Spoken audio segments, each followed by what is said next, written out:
You ask Tiger to solve. This deals with linear equations with one unknown. The final result is x equals 3.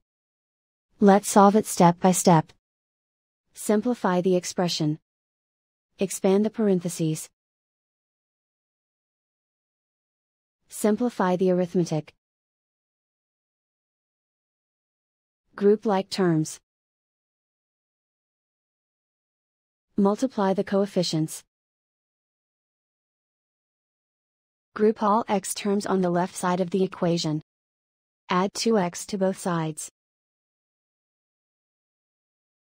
Group like terms. Simplify the arithmetic. Group like terms. Simplify the arithmetic. Group all constants on the right side of the equation. Subtract 2 from both sides. Simplify the arithmetic.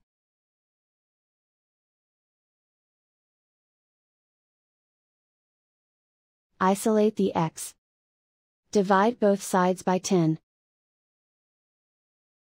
Simplify the fraction.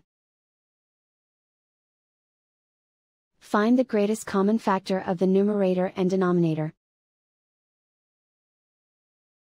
Factor out and cancel the greatest common factor. And so the final result is x equals 3.